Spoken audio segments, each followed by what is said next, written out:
All right, now that I've got my bench pin set up and I've got my saw blade securely in my jeweler saw frame, I can start sawing. So in your toolbox, you have this product, which is going to lubricate your blade. And all you really need to do is go like that. You don't need to kind of keep on going like that. Just one little swish will do it. So the key to successful sawing is not death gripping, as well as just letting the blade and the movement of your hand do its thing. So you really don't want to be in a position where your body's really, really tensed up. The blade, or I'm sorry, your jeweler saw should be at a 90-degree angle. So it should go up and down. You don't want to be in a position where it is at an angle like this, right? Or else that blade is going to snap. So I'm going to demo just one straight line, and you're going to want to get a good start. First, I want to check my posture. So I've moved my chair ways back. I'm right-handed, so my bench pin is to the right of where my body is.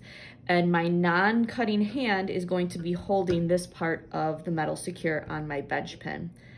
So what I'm going to do is just drag this down and create a groove. I'm going to find that groove again. And I'm going to get into a rhythm. And it's going to go straight up and down.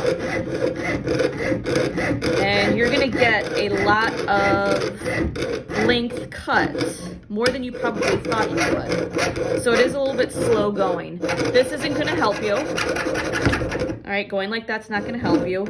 Pressing it is only going to stress out your blade, and it's most likely going to snap. If you find yourself in a position where you are snapping a lot of blades, you're going to want to check how you're seating or how you're sitting, as well as how you're cutting.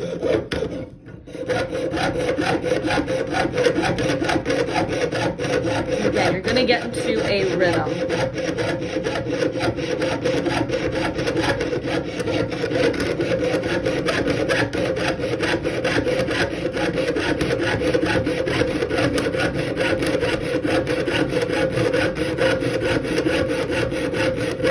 All right, so I've got to the end of the line. Now, instead of pulling this back, I am going to up and down and gently pull back on this. If I need to cut a line with sharp angles, it's a little bit trickier. I'm gonna kind of get some burr life on my blade because it does make a difference. All right, so I'm going to go in the direction of where my line is. All right, I'm not going to start here and try to move my hand. My hand is going to always point this way. So I'm going to move my metal so that it's going in the direction of where that line is. And again, I'm going to make my groove. I'm going to get into that rhythm again.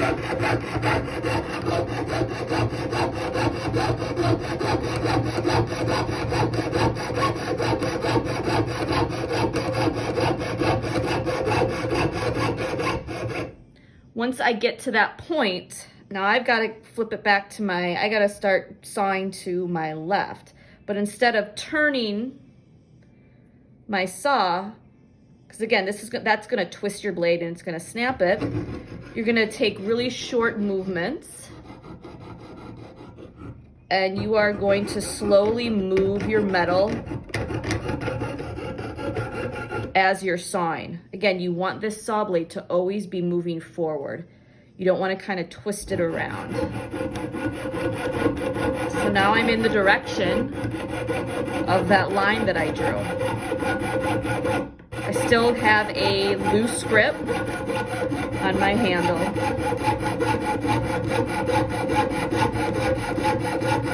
Now I've gotten to that angle, so I'm going to lightly pull it back as I'm moving my metal I'm moving my hand up.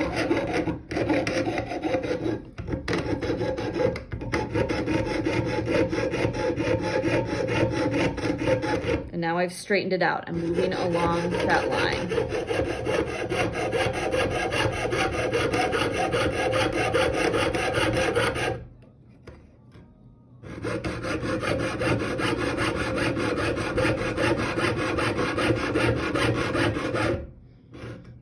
Here's my last little curve here rather.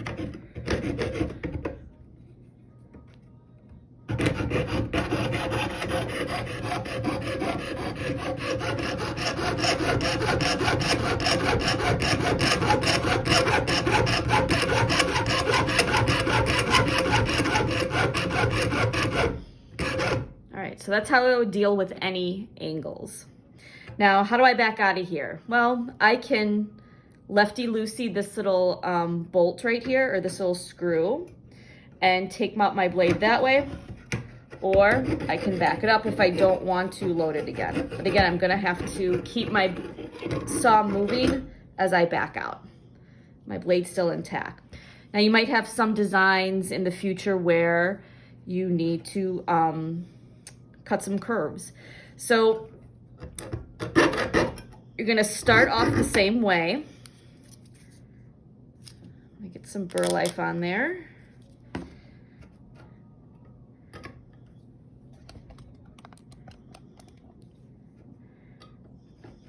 All right, so I'm gonna position my metal so that my saw is going to be going straight. Make my notch. Now I can get going.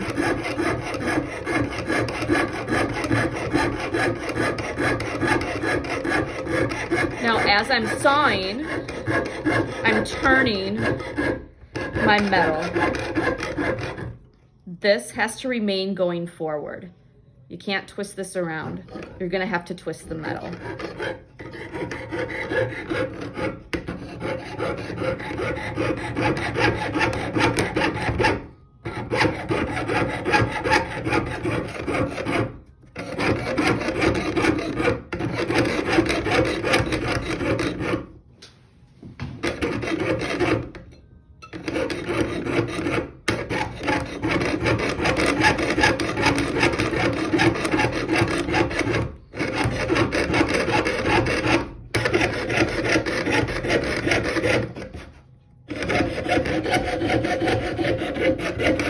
Now I'm making that last curve of my line.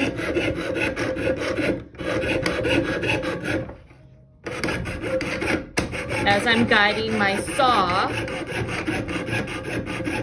along that line.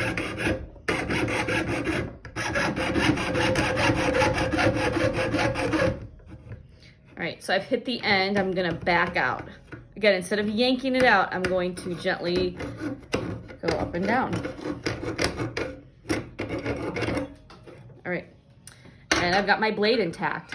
If for some reason you snapped your blade as you were going through these cuts, why? So you're gonna kind of have to think, all right, is my blade not taut enough in my jeweler saw? Was I pushing it? Was I being a little bit too aggressive with my sawing? Was I holding this too tightly and therefore this was kind of stiff? So that's a way that you can kind of self-check if you do have some breakages or if you do have some snapped blades as you go through this process.